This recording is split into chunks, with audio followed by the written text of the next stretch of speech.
keluarga besar Pahanail, Adu, dan rumpun keluarga yang terkait di dalamnya, semua kakak adik bersaudara dari mendiang Bapak Bernard Pahanail, juga yang terkasih kedua anak Isabella dan Cintami. Tentu beban duka yang Tuhan izinkan Isabella dan Cintami pikul tidak ringan.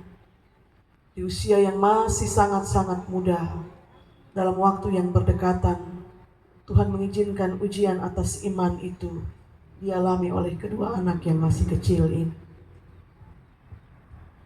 Saudara-saudari, sidang duka yang berpengharapan dalam Kristus,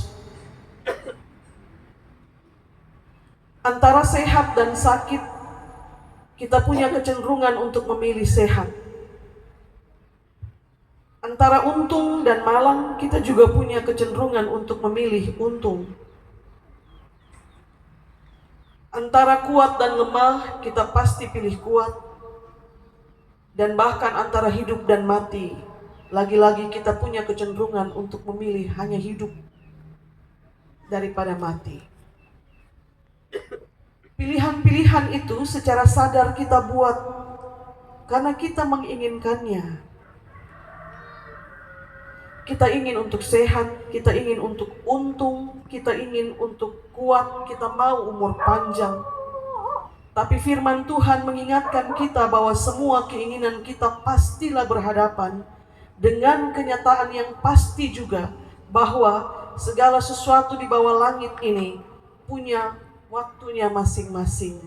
Dan segala sesuatu itu punya batas. Sekaya-kayanya si tuan tanah, di pun tanah juga ada batas. Laut juga punya batas. Segala sesuatu punya batas. Dan kenyataan ini harus diterima dengan ucapan syukur dan juga dengan penuh kesadaran bahwa Tuhan sudah atur segala sesuatu sesuai dengan porsinya masing-masing. Tidak lebih, tidak kurang, semua pas dan cukup. Seberapa yang kau dapat sampai pada batas itu kau punya. Seberapa panjang perjalananmu sampai pada batas itu yang Tuhan tentukan. Harus ada saat-saat di mana iman kita berjalan dengan sangat-sangat stabil. Tapi juga akan datang saat di mana iman kita mesti diuji. Dan ujian itu punya tujuan untuk membawa saya dan saudara bukan menjauh, tapi mendekat kepada Tuhan. Saya berpikir ini Isabella dan Cintami ini sudah terima ini ujian di usia yang masih sangat muda. Kita yang usia sudah dewasa sekali dan dapat ujian itu, kita hancurnya luar biasa, ini anak masih kecil. Tapi perkara ujian iman ini dengan tujuan supaya Tuhan membawa kita mendekat kepadanya. Betapa baiknya Tuhan merangkul kedua anak kecil ini di usia mereka yang kesekian, kehilangan ayah dan ibu di waktu yang berdekatan. Diajar sejak kecil bagaimana kuat dan bertabah hati. Dan bagi saya ini jadi pelajaran besar untuk kedua anak ini. Saat mereka diizinkan Tuhan untuk bertumbuh menjadi dewasa, mereka akan mengerti lebih baik tentang kebersamaan, tentang apa arti kehilangan, tentang kehidupan. Kematian seorang terkasih itu saat dimana iman seorang percaya itu diuji, bukan untuk buat dia menjadi binasa, tapi untuk membuat dia semakin kuat dan semakin percaya pada otoritas Tuhan. Otoritas itu kekuasaan yang tidak bisa diganggu-gugat. Dan ketika diambil yang terkasihmu itu dengan cara kematian, di situ kau harus tunduk dan mengaku bahwa ini Tuhan pun otoritas. Saya masih sayang Bapa, kami masih kecil, tapi sejalan dengan itu kita mesti tunduk dan bilang ini Tuhan pun otoritas. Tuhan kasih, Tuhan ambil. Tuhan atur Bapak pembatas memang di umur 46 tahun. Tuhan atur mama pembatas memang di umur sekian. Tuhan atur batas kebersamaan orang tua dan anak hanya sekian tahun. Semua ada dalam otoritas Tuhan.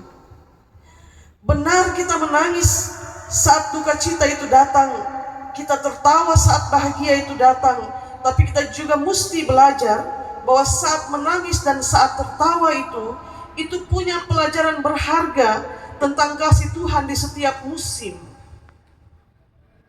Jadi dia izinkan kita tertawa sebahagia-bahagianya, sekuat-kuatnya, nikmati sukacita itu.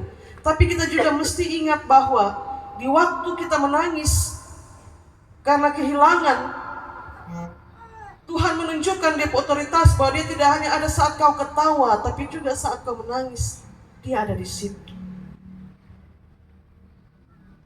Saat orang terkasih lenyap dari pandangan oleh karena kematian, kita ingat bahwa segala sesuatu itu ada dalam pengetahuan Tuhan dan itu tidak terbantahkan. Bahwa dia melihat engkau menangisi saudara laki-lakimu yang berpulang jeda beberapa tahun setelah kematian Bapak Gaspar Pahanay. Sekarang Tuhan ambil lagi satu saudara laki-laki dari tengah-tengah kakak adik keluarga Pahanay. Tuhan tahu, dan itu tidak terbantahkan. Tidak terbantahkan bahwa Tuhan melihatmu saat duduk ataupun saat berdiri, saat berbaring atau saat berjalan, dan juga saat mendapatkan duka maupun saat kita bergembira. Kitab Pengkhotbah yang kita baca siang ini itu pengingat dari Tuhan bagi saya dan Bapak Mama. Jadi selalu ada satu pesan penting yang akan selalu kita dapat di rumah duka. Kita manusia ini, kuat-kuatnya kita, senang-senangnya kita, akan datang waktu lemah dan sakit. Akan datang waktu sedih dan hilang, akan datang. Dan hari ini, pengingat itu tergenapi di tengah-tengah keluarga Pahanael. Telah datang waktu kehilangan untuk mereka. Waktu berpisah dengan saudara laki-laki mereka. Waktu berpisahnya Cintami dan Isabella dengan ayah terkasih mereka. Apakah Tuhan jauh? Dia hanya sejauh doa. Karena itulah sejak duka ini datang, 29 Mei malam, kabar duka itu sampai. Penghiburan bagi keluarga itu dilayankan dengan doa dan membaca kitab suci sebagai akta iman orang percaya, dan untuk mengundang Tuhan masuk dalam duka mereka supaya dia berkenan membalut hati mereka yang luka. Bapak Mama Isabella dan Cintami belum 40 hari menangisi kematian mama mereka.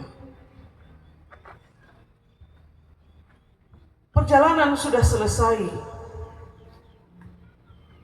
Kita akan kubur jasad mendiang Bapak Bernard Pahanael. Dan kita kubur sambil memandang kepada dia yang berkata, "Akulah kebangkitan dan hidup.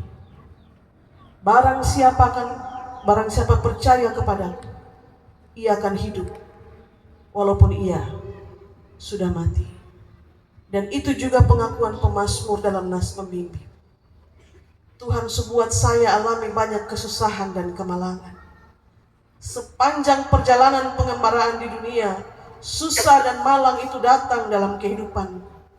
Tapi seorang beriman akan berucap juga seperti pemazmur, "Pada waktunya nanti engkau akan menghidupkan aku kembali. Dari samudra raya engkau akan menaikkan aku kembali." Karena kita percaya akan kebangkitan orang mati. Amin Bapak Mama. Kiranya Tuhan menghiburkan keluarga yang berduka, Isabella dan Cintami. Tuhan memberkati kita sekalian dengan firman-Nya. Amin.